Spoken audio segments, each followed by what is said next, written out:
இன்றைக்கி வீடியோவில் peanut pistachio butter வீட்டில் எப்படி செய்கிறதுன்னு தான் பார்க்க போகிறோம். உங்களுக்கு தேவையான அளவு வேர்க்கடலையை நல்லா வறுத்துட்டு அதோட ஸ்கின்னை ரிமூவ் பண்ணிவிடுங்க. அடுத்து ஷாப்பில் வாங்கின ரோஸ்டட் பிஸ்தா ஷெல்லை ரிமூவ் பண்ணி எடுத்துருக்கேன். இப்போ இது ரெண்டும் மிக்ஸி ஜாருக்கு ட்ரான்ஸ்ஃபர் பண்ணிவிட்டு நம்ம கொஞ்சம் கொஞ்சமாக அரைக்க போகிறோம்.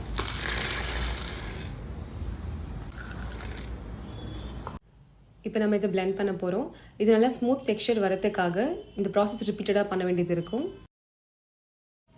ஸோ ஃபர்ஸ்ட் டைம் நம்மளுக்கு கிரைண்ட் பண்ணும்போது நம்மளுக்கு ஸ்மூத் டெக்ஸ்சர் கிடைக்காது. ஸோ ஸ்பூன் மூலிமா இந்த மாதிரி மிக்ஸ் பண்ணி திரும்ப கிரைண்ட் பண்ணுங்கள். ஸோ செகண்ட் டைம் கிரைண்ட் பண்ணுங்கள். லைட்டாக ஆயில் ரிலீஸ் ஆகிறது உங்களால் அப்சர்வ் பண்ண முடியும்.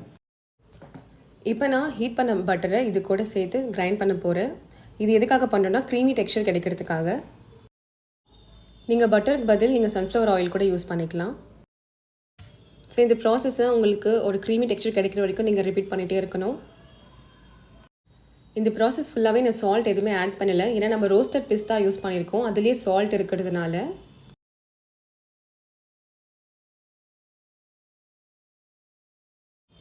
இப்போ க்ரீமி டெக்ஸ்சர் ஆல்மோஸ்ட் நம்ம அட்டைன் பண்ணிட்டோம். எனக்கு எக்ஸ்ட்ரா ஸ்வீட்னஸ் வேணுங்கிறதுக்காக நான் இப்போ ஹனி ஆட் பண்ணுறேன். இது வந்து ஆப்ஷனல் தான், பிகாஸ் உங்கள் கிரவுண்ட்நட்டே உங்களுக்கு வந்து கொஞ்சம் ஸ்வீட்டாக தான் இருக்கும். ஸோ எனக்கு தேவையான அளவு ஹனி ஆட் பண்ணி நான் திரும்ப கிரைண்ட் பண்ண போகிறேன்.